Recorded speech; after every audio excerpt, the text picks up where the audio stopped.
Малкачеглу Балибей родился около 1502 года. Род Малкачеглу – один из древнейших родов Османской империи.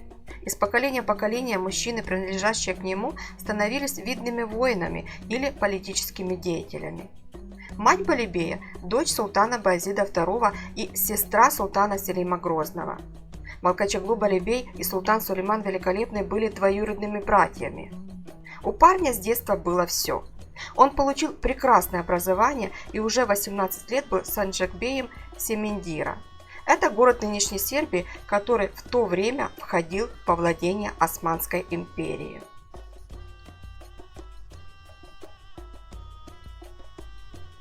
В 1521 году Балибей принимает участие в сражении за Белград и после его захвата становится белербеем Белграда и Босны.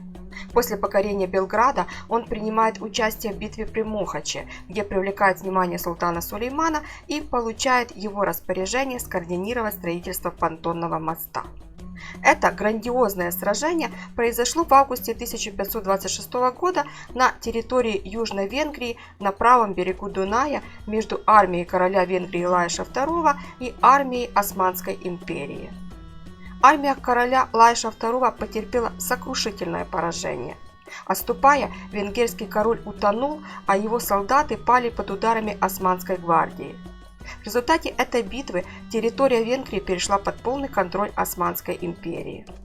Битва при Мохаче становится толчком для карьерного роста молодого военачальника Малкачеглу Балибея.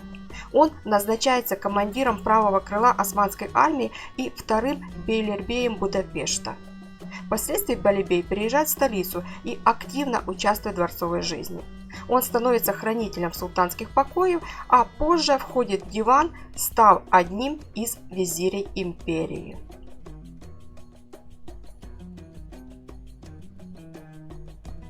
В сериале «Великолепный век» нам показали Балибея в образе рокового красавца, разбивающего сердца женщин. Не устояла перед его харизмой и дочь султана Сулеймана Мехримах. Были ли между ними отношения в реальной жизни?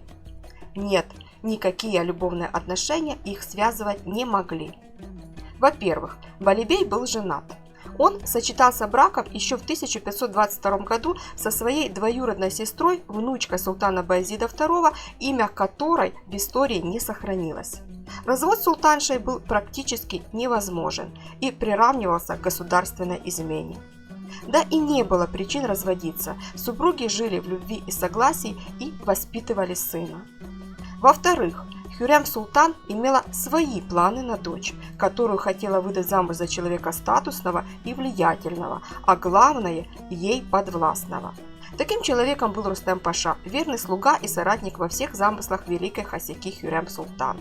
А на Балибея она не имела практически никакого влияния. Он был предан только одному султану Сулейману.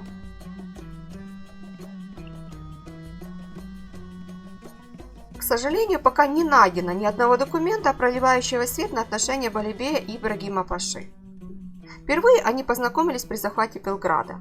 Во время битвы при Мохаче Ибрагим Паша в должности сираскира управлял армией Османской империи, а Малкачеглу Балибей был командиром правого крыла. Однозначно они встречались на военных советах, и Балибей не сделал бы такой успешной карьеры, если бы у него не было бы взаимопонимания с Ибрагимом Пашой. Возможно, Ибрагим Паша относился к Малкачеглу с настороженностью, так как чувствовал в нем достойного соперника, опасаясь, что тот может слишком сблизиться с султаном. После 1526 года Балибей служил на должности второго бейлербея Будапешта, переехал в столицу и стал хранителем султанских покоев, вошел в диван султана Сулеймана, став одним из визирей империи. Точные даты этих трех знаковых событий в жизни Малкачеглу найти не удалось. Но есть предположение, что в ночь казни Ибрагима Паши в 1536 году Балибей как раз служил в должности хранителя султанских покоев. Конечно же, он знал о предстоящей казни, сопровождал палачей до спальни Ибрагима и, скорее всего, стоял за дверью, ожидая развязки. Но это только предположения, верность которых предстоит доказать историкам. Мне бы очень не хотелось, чтобы это оказалось столь ужасной правдой. О силе и отваге Балибея ходили легенды. Бесстрашный военачальник был умелым стратегом и прекрасно разбирался в военном деле. Он был решителен, смел и, главное, безгранично предан государю.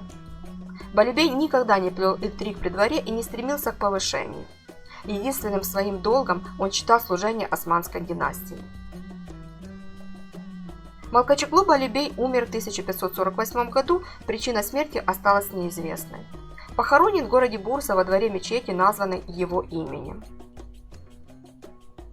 Его дело продолжил его сын Мехмед Бей, который также стал великим воином и прославился участием в Йеменской и Кипрской кампаниях. Затем он был назначен губернатором Варты и молодым офицером принимал участие в венгерской кампании, где ему в 1553 году доверили важнейшее задание – организацию осады юго-восточной крепости Дьюла. Крепостные стены пали перед натиском доблестных воинов, а Мехмед Бей прославился. В 1571 году он героически погиб при штурме крепости Газимагус на восточном побережье острова Кипр.